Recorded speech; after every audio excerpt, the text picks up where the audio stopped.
जय माई के दोस्तों, कैसे हैं सब लोग। माता रानी से प्रार्थना करता हूँ कि सभी को खुश रखें, मस्त रखें, स्वस्थ रखें।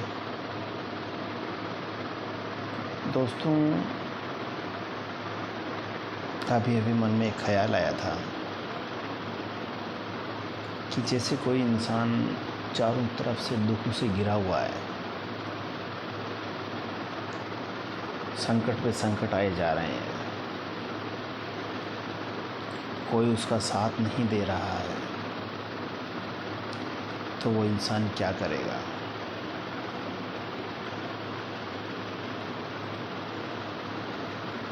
जहाँ तक मुझे पता है, वो इंसान अपने आप को अकेला महसूस करेगा और सिर्फ वो भगवान को ही अपना सहारा समझेगा। बस लास्ट में भगवान को ही याद किया जाता है कि भगवान अब तू ही है, हे माँ अब तू ही है। वो उसके जो इष्ट होंगे, जो भगवान होंगे, जिस धर्म से वो जुड़ा हुआ है, उसी को वो याद करेगा। तो दोस्तों, कहने का अर्थ मेरा ये है कि हर किसी का, चाहे वो कोई भी हो, सबका एक धर्म है। हर इंसान की नींव है, वो किसी न किसी धर्म के ऊपर टिकी हुई है। चाहे वो किसी भी धर्म से रिश्ता रखता हो, किसी भी राष्ट्र से रिश्ता रखता हो,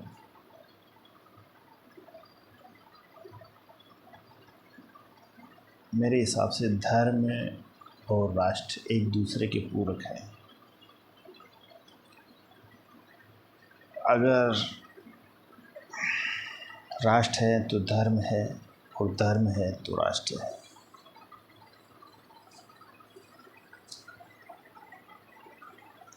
धर्म के बिना राष्ट्र की कल्पना ही नहीं की जा सकती, जबकि राष्ट्र के बिना धर्म की कल्पना की जा सकती है, इतना मेरा मानना है। अभी हाल ही के समय में अफ़गानिस्तान का जो उदाहरण है, वो इसका जीता जागता उदाहरण है। बांग्लादेश का जो उदाहरण है, वो इसका जीता जागता उदाहरण है।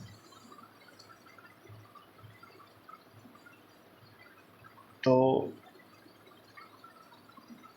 कुछ एक लोग इनमें भी ऐसे होते हैं कि जो किसी धर्म को नहीं मानते, अपने आप को नास्तिक कहते हैं। लेकिन उन लोगों की कहीं पर भी चले जाइए आप, हर जगह जो संख्या होती है वो नाम मात्र की होती है या नगण्य होती है, जो कोई मायने नहीं रखते। और मैंने देखा है कि जिस किसी का भी धर्म से जुड़ाव है, वो इंसान मानवीय मूल्यों का, जैसे दया हुई, करुणा है, परोपकारिता है, नैतिकता है, इनका पालन करेगा और सभी का सम्मान करेगा। लोगों को इनके बारे में बताएगा, अपनी संस्कृति के बारे में बताएगा, दूसरों की समस्याएं समझने की कोशिश करेगा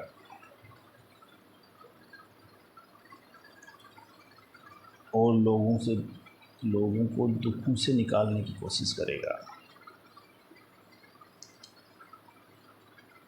वो इंसान अपनी जिम्मेदारी खुद तय करेगा कि उसकी भी समाज में, राष्ट्र में जिम्मेदारी बनती है, और उसका पालन भी करेगा। वो इंसान ऐसे ग्रुपों में, ऐसे समूह में हिस्सा लेगा और लोगों को अधिक से अधिक धर्म के बारे में जागरूक करेगा। क्योंकि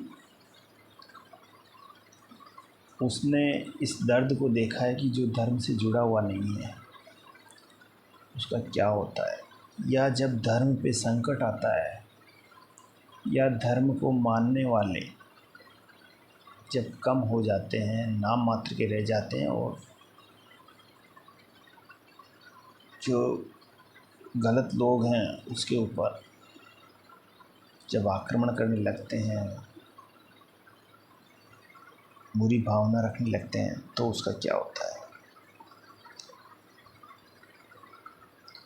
कहने का मतलब ये है कि अगर आप किसी धर्म से जुड़े हुए हो तो आप अपनी जड़ों से जुड़े हुए हो।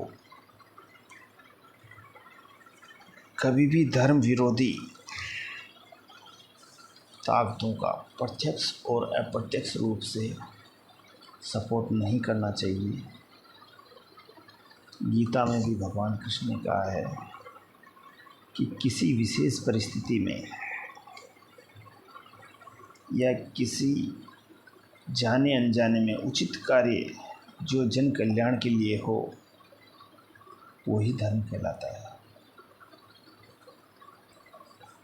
आप बिना कोई स्वार्थ के जन कल्याण कीजिए, लोगों का भला कीजिए, वो एक धर्म है।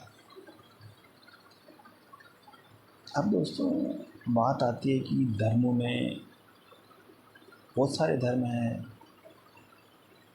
बहुत सारे पंथ हैं, बहुत सारे संप्रदाय हैं। तो हर कोई अपने अपने धर्म को अच्छा बताता है, सबसे बढ़िया बताता है। हमें ये देखना है कि धर्मों में सबसे बेस्ट, सबसे अच्छा धर्म कौन सा है। मैं ये नहीं कहता कि मैं मेरे धर्म की तारीफ़ करूं या किसी दूसरे को धर्म के नीचे दिखाऊं, लेकिन जो साक्ष्य है, जो इतना पुराना समय से सनातन धर्म जो चला आ रहा है, मेरी नज़र में एकमात्र धर्म है सिर्फ सनातन धर्म। बाकी जितने भी धर्म हैं, जो पंथ हैं, वो कुछ समय मात्र के लिए, एक काल अवधि के लिए निकले हुए हैं। जब समय परिस्थितियाँ कुछ होती है उसी के अकॉर्डिंग वो चीज़ें आती है और चली जाती है, या वो एक पंथ बन जाते हैं, एक समुदाय विशेष उनको फॉलो करने लग जाता है। लेकिन मेरी नज़र में सिर्फ सनातन धर्म ही है जिसका इतिहास सदियों पुराना है। बड़े बड़े ग्रंथ लिखे हुए हैं, वेद हैं, पुराण हैं, उपनिषद हैं, बहुत सारे शास्त्र हैं।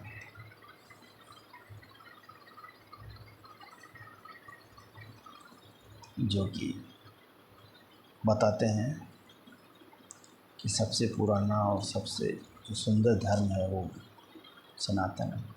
सिर्फ सनातन धर्म ही ये कहता है कि वसुधैव कुटुंबकम, बहुत ही प्यारा कॉन्सेप्ट है। सारा संसार ही मेरा परिवार है। कितनी प्यारी बात है। अन्य किसी धर्म में मुझे ये चीज़ देखने को नहीं मिलती।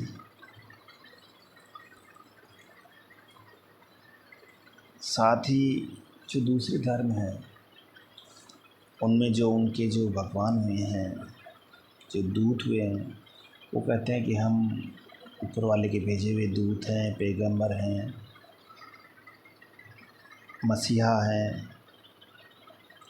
वो यही कहते हैं कि हम ऊपर वाले के भेजे हुए हैं, जबकि भगवान कृष्ण कहते हैं कि मैं ही आदि हूँ, मैं ही अंत हूँ, मैं ही परम पिता हूँ, मैं ही सर्वोच्च हूँ, अहम ब्रह्मास्मि, मैं ही सब कुछ हूँ।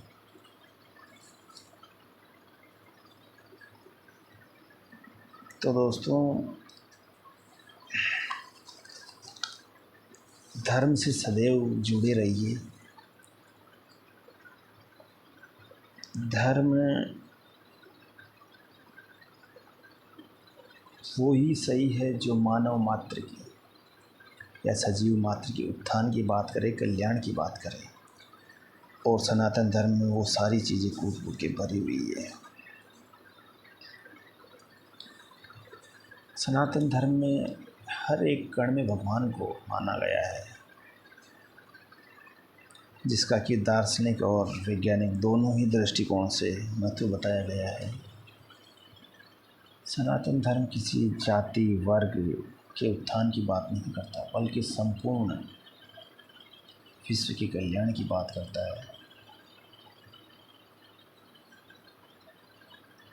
सनातन धर्म में हर एक, चाहे सूर्य हो, चंद्रमा हो, नदियाँ हो, पेड़ पौधे हो, जानवर हो, यहाँ तक कि सर्प वगैरह में भी भगवान का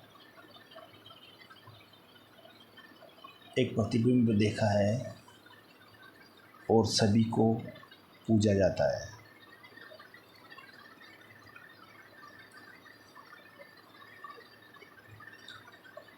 और ये अपने आप में एक बहुत बड़ा वैज्ञानिक महत्व भी रखते हैं।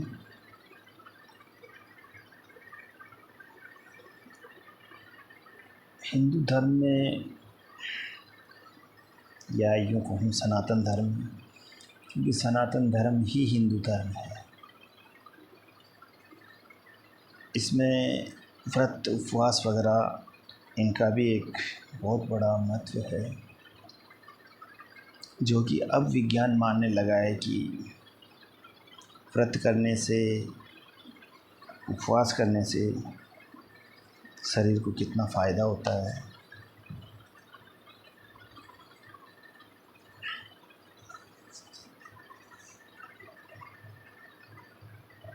साथ ही साथ जो सनातन धर्म में जो हवन किया जाता है, यज्ञ किया जाता है, उससे वातावरण को कितना फ़ायदा होता है। वातावरण शुद्ध होता है। जो हम उपवास करते हैं उससे शरीर डिटॉक्सिफाई होता है और कई सारी बीमारियों से हमारा शरीर बचा रहता है। जो हवन होता है उससे अनेक कीटाणु वगैरह खत्म होते हैं, पर्यावरण शुद्ध होता है। सनातन धर्म जो है वो कर्म के सिद्धांत पे चलता है।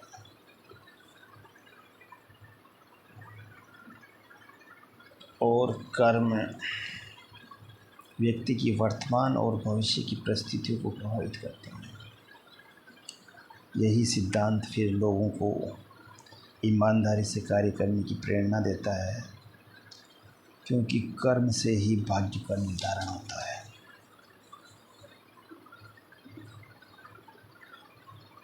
दोस्तों, मैंने देखा है कि जितना आपका धर्म से जुड़ाव होगा, आप मानसिक रूप से उतने ही परिपक्व होंगे। कठिन से कठिन परिस्थितियों में आप हंसते हंसते आगे बढ़ जाएंगे। इसीलिए हिंदू धर्म में कहा गया है, धर्म की जय हो, अधर्म का नाश हो, प्राणियों में सद्भाव हो, विश्व का कल्याण हो।